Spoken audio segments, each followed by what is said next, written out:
Good morning, everybody. Welcome back to Wise Tech for Wise Money, the show where we explore the tools and strategies that help business owners grow and move forward.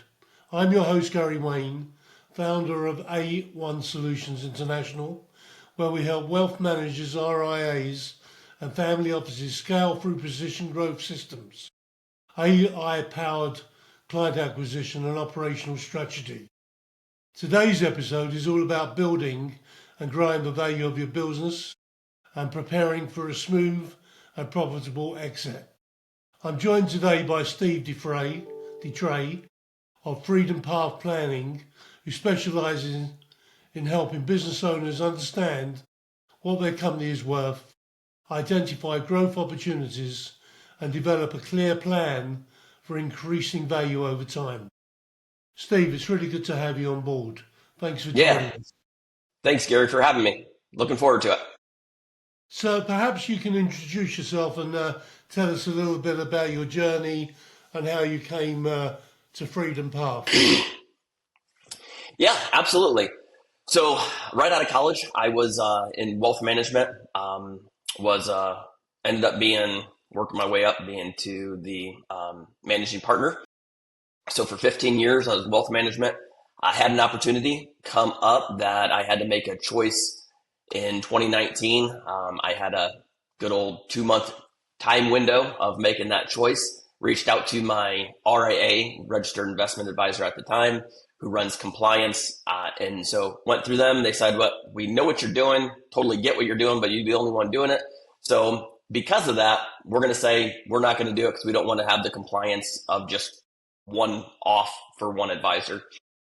So basically I could either start my own RIA and kind of do what I'm doing now on top of the wealth management. But I was wearing so many hats at the time, just like just about every business owner. And when I fast forward to looking back on that, I decided, hey, I want to do something different with really make an impact for business owners. So I made the choice of, okay, well, I'm going to hang up my hats, so to speak, in the RIA world, wealth management world, and come and do this full time. So what I found was I got a whole new hat, which was a dense hat. And looking back on that, I cost myself about a couple 6 figures on doing the exit really quick with no earnout. We can get into earnout, but no earnout. Within 2 months, I was done. So I left a lot of money on the table.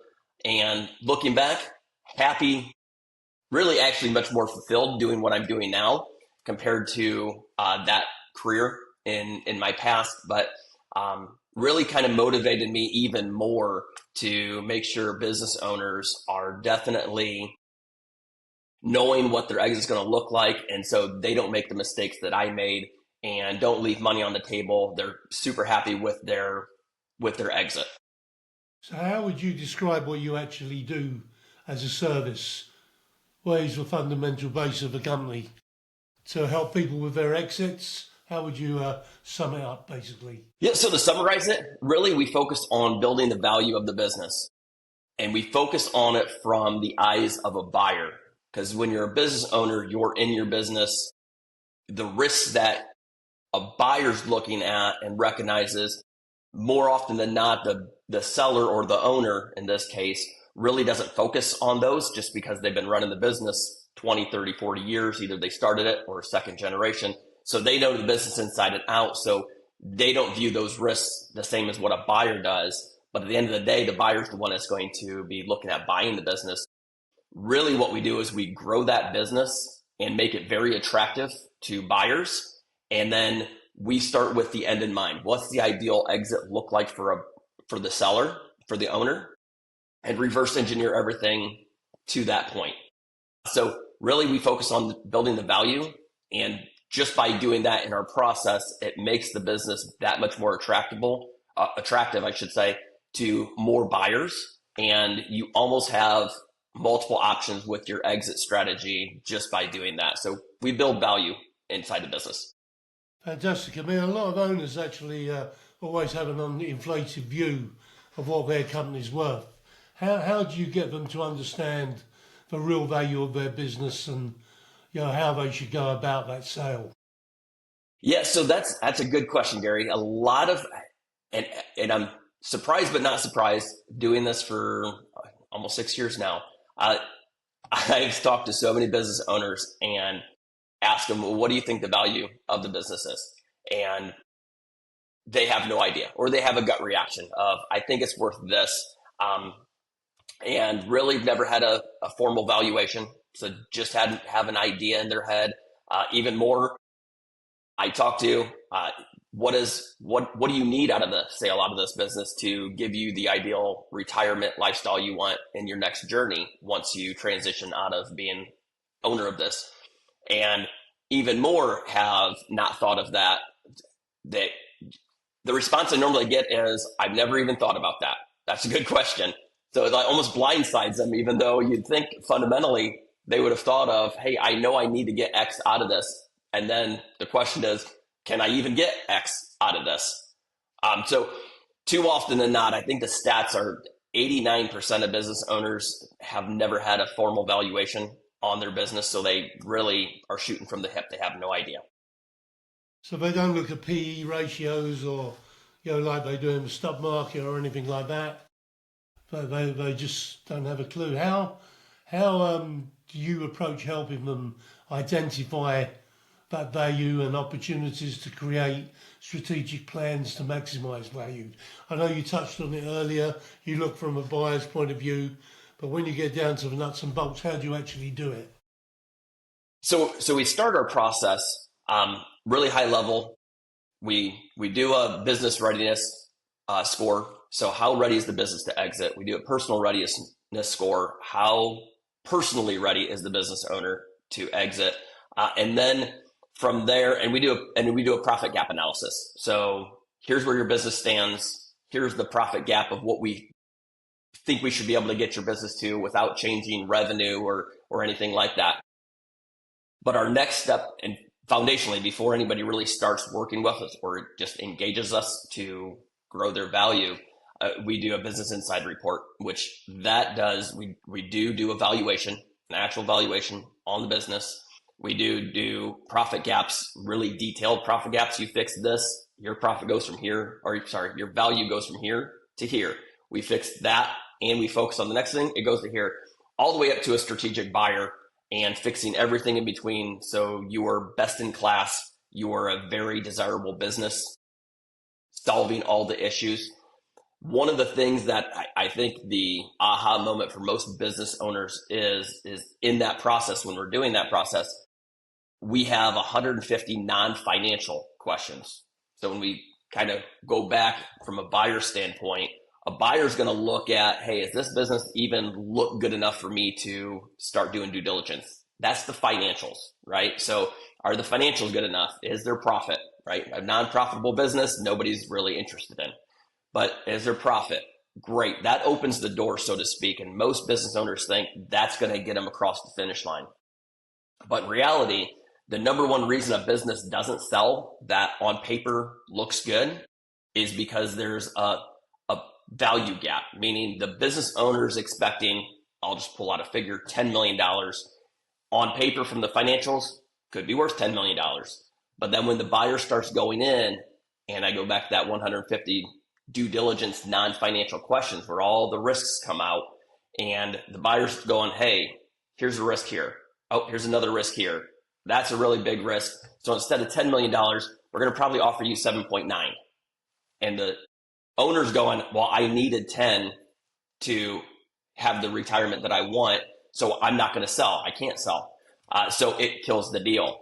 So most of those 150 questions, I either get one of two things. If they've already hired us, it's, yeah, that's kind of why we hired you. On multiple of those questions, yeah, that's why we hired you. Or two, it's, I never thought about that. Is that even important?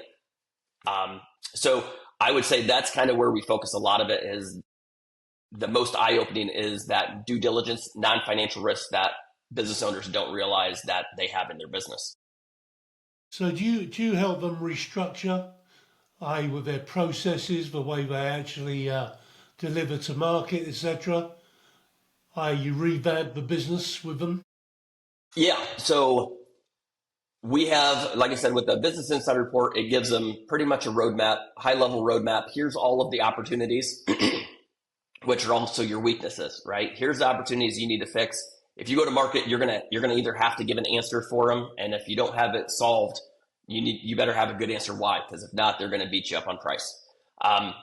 But from our standpoint, if we're in there, we take, and again, I go through all of the profit gaps. Our 21-step process goes through touching everything in their business: marketing, sales, systems and processes, owner dependency, risks, key man.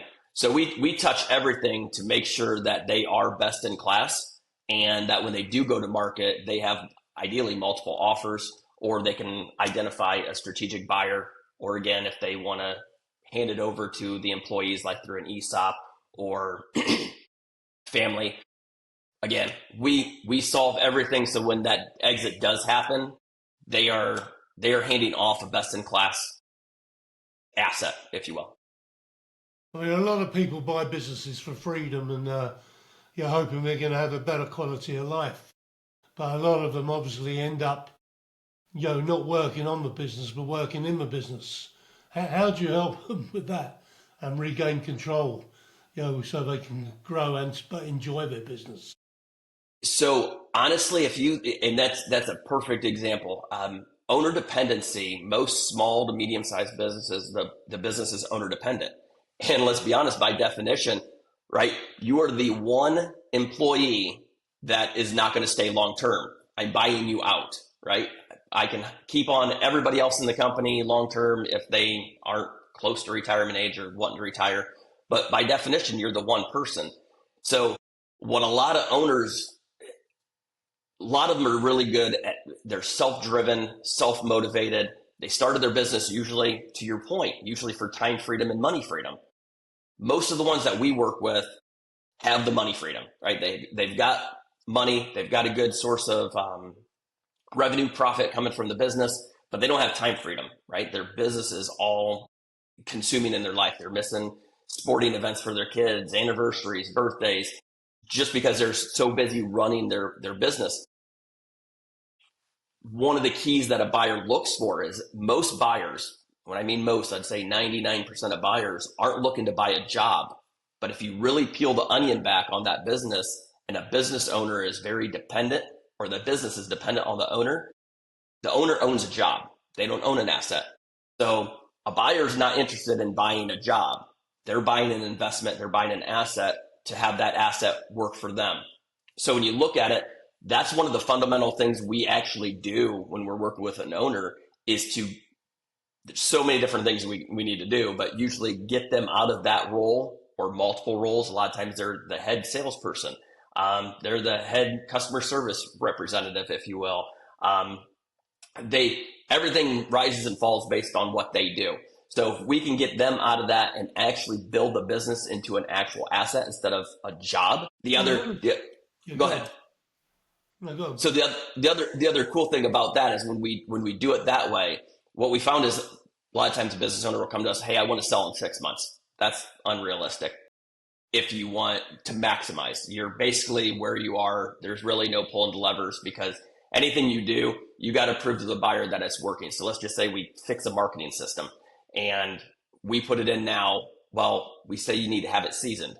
So if it hasn't been in place for a year and we can see what the results are, well, a buyer's going to say, well, I don't care if you have that system. There's nothing provable. So in our eyes, you don't have a system. So when we do that and we give an owner a couple years going, look, we need to really get this exit ready, the business owner will end up having an asset. So many times we have business owners going, I actually enjoy doing this now. This is fun now because it's an asset, and they're not running it like a job anymore. So what are the key operational changes you normally have to make?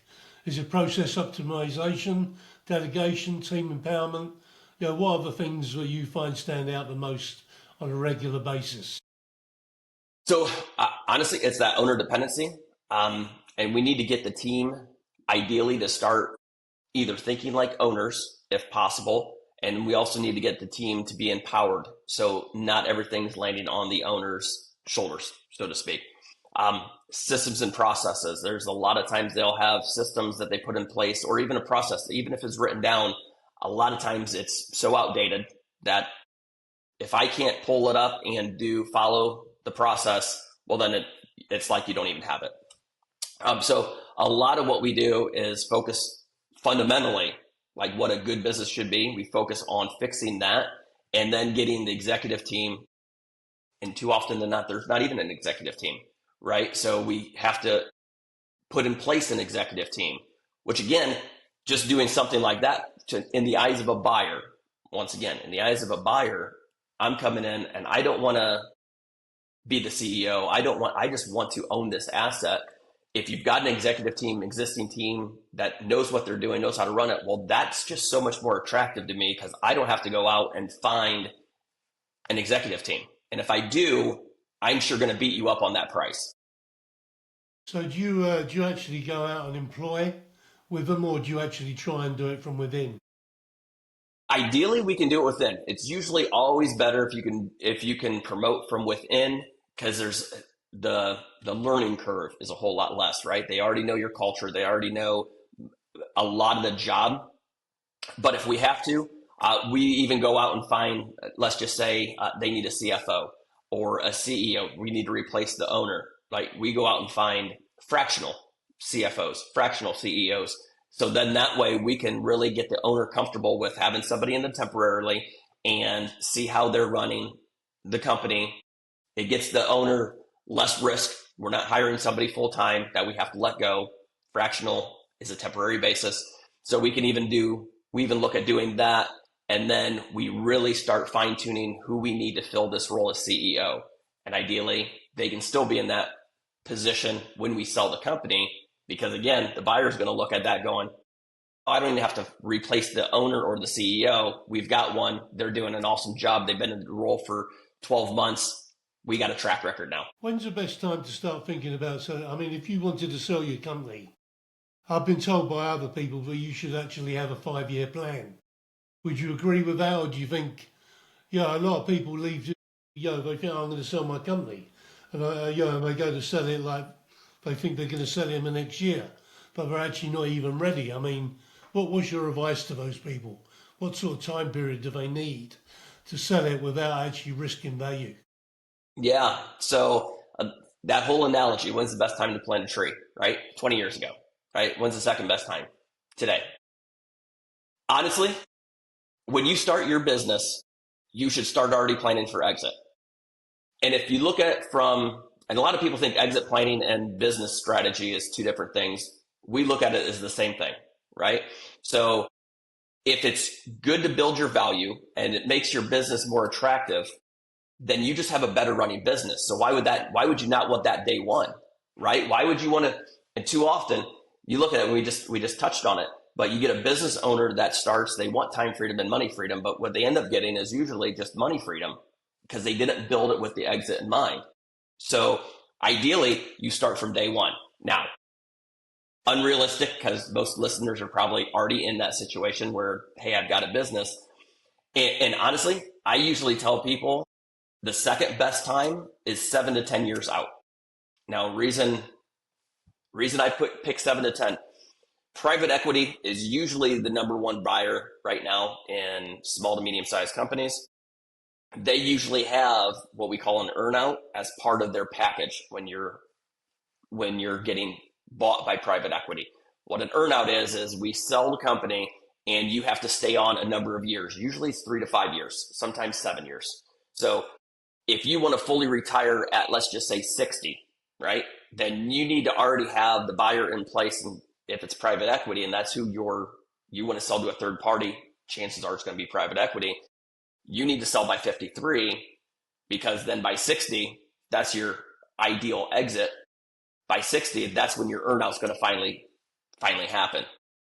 So it all depends on when your ideal, how personally ready you are as an owner, when you want to exit, when you want to go off and be done. But it takes time. That's the one thing that I think surprises most people. And I get called more often than not going, hey, I want to sell this thing in 6 months.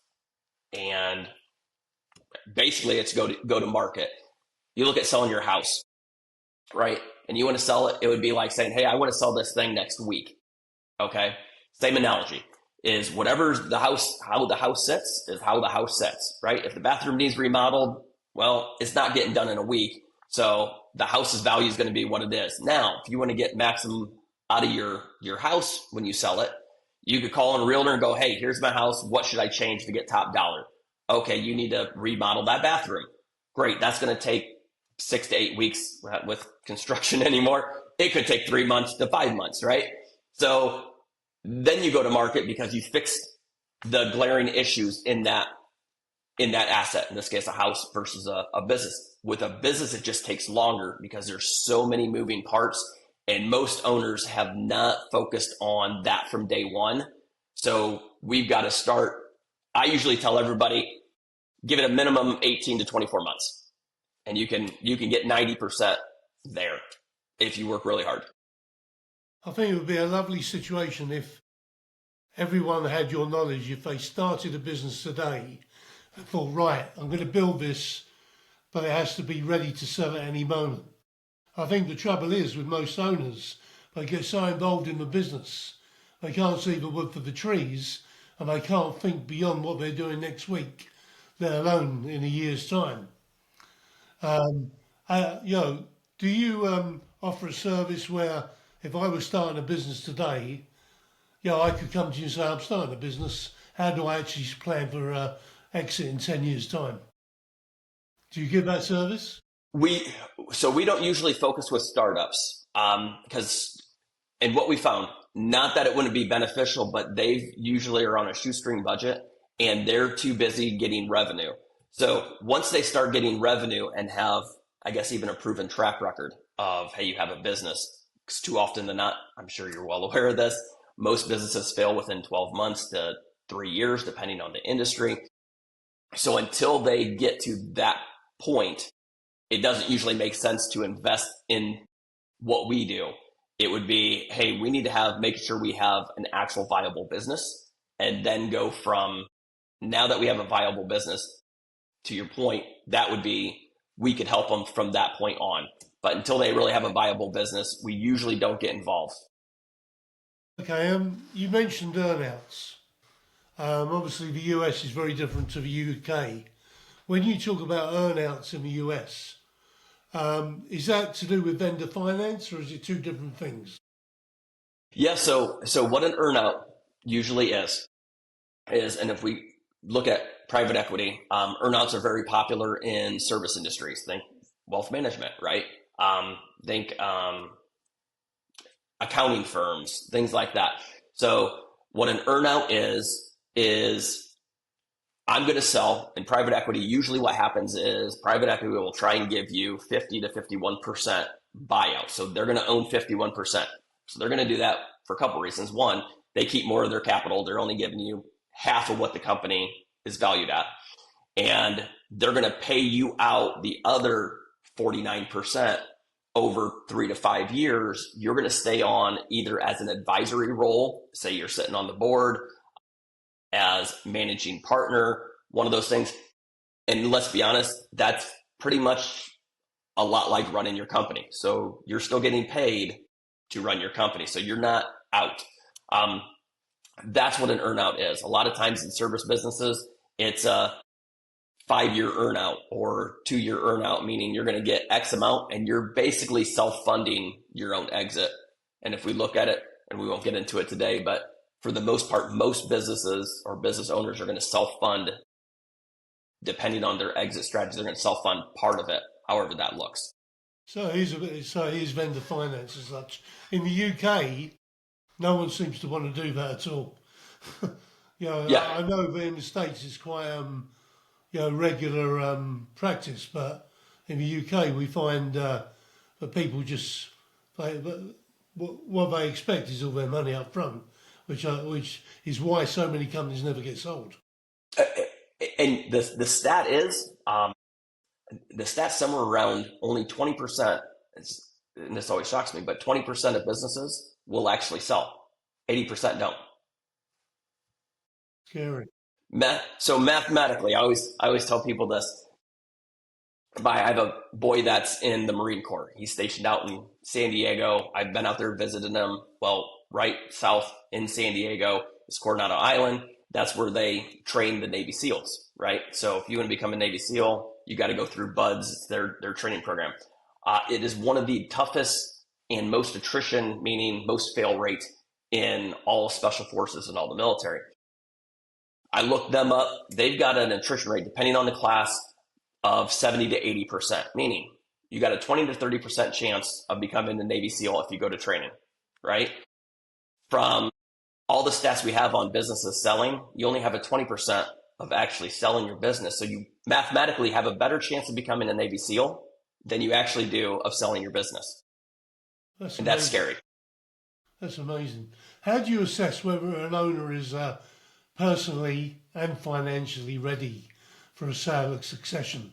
Is there any skill in that other than obviously the business model? Yeah, so we do two separate ones. So we actually do a personal assessment, personal readiness assessment on the business owner. So take them through a list of questions and we rank them and score them. So there's no right answer, there's no wrong answer. Where do you land on this? And we do it on you can't land average, right? You're either going to be above average or below average. So where do you land on here? And then we give them a score. Based on that score, it'll tell you black and white, you're ready or you're not ready. We do the exact same thing on your business. Black and white. Here's the answers to the questions.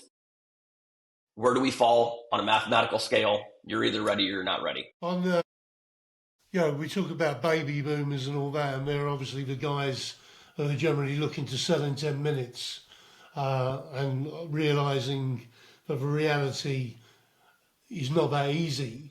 How about Generation X? The ones in the 30s and 40s, etc.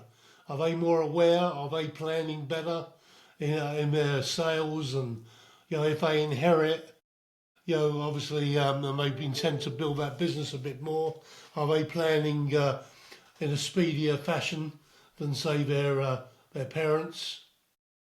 Yeah, so the stats are actually baby boomers are the least open to even going down the path of exit planning, least open.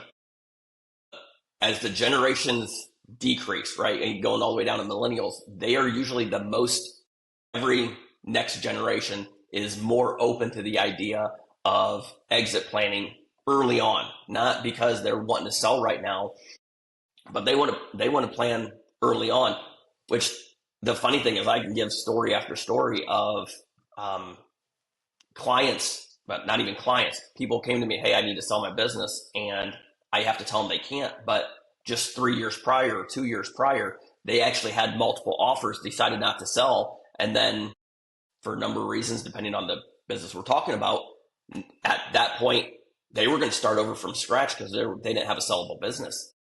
And so if you're not exit ready at any time, I like to tell people the best time to sell your business is when you have somebody willing to buy your business, right? I think the younger generation have learned from the mistakes of previous generations, or do you find they still dilly-dally when it comes to exit? I would say, I don't know if they have learned more from the older generations, but I think the older generations value different things, right? So they value hard work, they value longevity, they build it from the ground up, where younger generations, if you look at even the tiny house movement, younger generations, that's more appealing to them than the McMansions over here in the US, right? So they want to actually downsize, they want simpler living, they definitely want work-life balance, where most baby boomers, let's be honest, they put their head down and they just work their tail off and continue to do it. That's kind of how they grew up and they stuck with it. So I think they hold on to their business and they're more emotionally attached to their business, where the younger generations, I think, view their business more as a means to an end, right? It's what do they want out of life? They're owning and they're trying to look at it like an asset instead of one of their kids. Best way to put it. So the older generation are living to work, and the younger generation are working to live, Yes. which is a Yes. totally different mentality. Yes. Yeah. Well, when you install these processes, etc., are they automated? Do you use AI and technology to create processes? How does that operate? So we do everything live with the client. So we don't really automate. Now, if there is a process or systems, there's plenty of AI out there to help streamline that with the client to make their part of the job easier, right? So we don't sit down and write the processes for them. We work through, coach them, say, okay, here's what we need to do, and then we can refine the process with them, but they need to do the processes. So all ours is all pretty much live one-on-one training. If you had a magic wand and you could make one wish to change something within your business when it comes to planning ahead, what would it be? That's a good question. I would have to say, honestly, I'd probably have to say business owners need to have a valuation, right? You don't need a certified valuation. So that's usually in the United States, you need a certified valuation if you got to go in front of the IRS. So IRS courts, usually for gifting and things like that. So you're not trying to skirt the law and taxes. Or if you have to go to court, divorce, lawsuits, things like that, you're dissolving the business. So you need a certified value. So those are expensive and you don't need to go that level. Sometimes you need those when you actually get to sale, again, bank financing and things like that. But for the most part, a normal valuation, an actual valuation, not just back of the napkin, hey, my CPA said it's worth X, Y, and Z based on just the revenue, but have an actual valuation done. I would say, even to us, before we even start working with a client, we get a valuation done. And usually we do it ourselves. Sometimes we have had to go out and get certified valuations done. But it's that important, even for us. And we know fundamentals, what a business needs. But if it's that whole saying, if you don't know where you're going, any road will get you there, right? So a valuation and where you stand, take the emotion out of it. Here's where this business is. Is that going to give us the lifestyle we want? Or do we need to grow this? Or do we need to start saving money outside? 75%, this is another stat that's out there, multiple different surveys and comes up with the same number, but 75% of owners that were interviewed 12 months after they exited, 75% of them were actually unhappy with their exit. It wasn't necessarily because they didn't get the money they wanted, but they didn't have a plan for what comes next. So they're completely dissatisfied.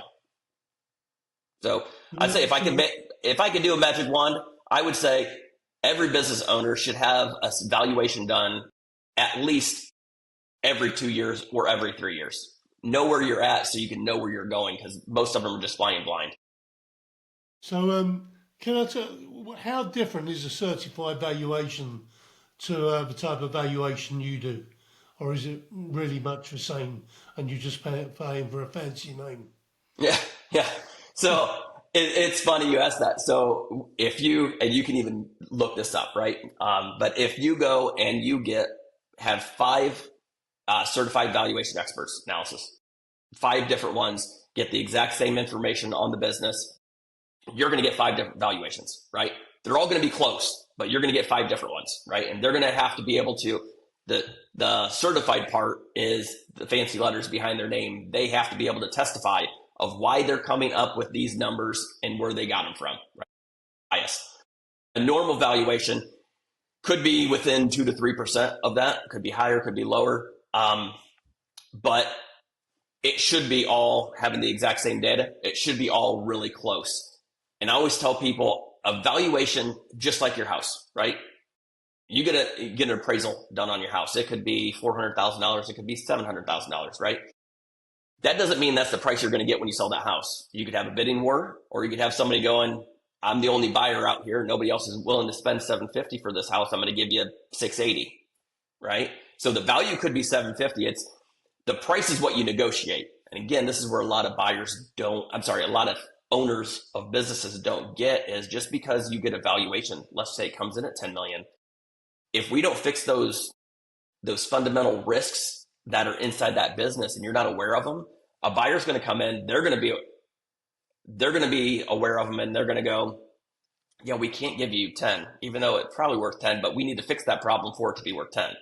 So yeah, I would say that valuation is key across the board. So your advice is get valued every 2 years, be ready for exit as soon as you get your business going, and obviously look at what's beyond selling that business. What was I going to ask you? I was going to say to you, slipped my mind now. I wanted to ask you a question. Do you specialise in any niche, or are you a generalist? Do you look at a certain sector, or do you cover all businesses? So fundamentally, just about all businesses, small to medium-sized businesses, I would say anywhere from around $2.5 to $3 million in revenue on up to about $35-40 million revenue. Fundamentally, usually all suffer from the exact same fundamentals that we can fix.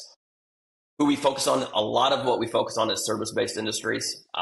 Really do a lot more for even CPAs and helping them. But the only industry we really don't touch, I would say, is probably the restaurant industry. It's a whole nother animal. But for the most part, we try and focus on service-based. But if we had a client come, and we get a lot of referrals from CPAs and attorneys, we have a client come from an industry that maybe it's not one that we normally market to, a lot of times there's a lot we can do to help. And again, it's going to come back down to they need to have evaluation done, they need to be benchmarked, and they need to know if they're personally ready and if their business is actually even ready. So from a mathematical standpoint of where those answers are, it's really easy for them to know, yes, we can help them, or no, we can't. All right, that's fantastic, Steve. I've learned a lot today. I want to thank you for joining us and sharing your insights. If listeners want to know where you are and how to get in contact with you and how to use your service, where should they go? Yeah, you can reach out. My email address is steve@freedompathplanning.com. You can find us on our website, freedompathplanning.com. I'm also on LinkedIn. That's usually the easiest ways to reach out to me. Okay, great. Okay, I'm going to sign off now. I'm Gary Wayne, founder of A1 Solutions. This has been Wise Tech for Wise Money, and we've had Steve with us today, and we want to thank you for joining us. Yeah, thanks for having me, Gary.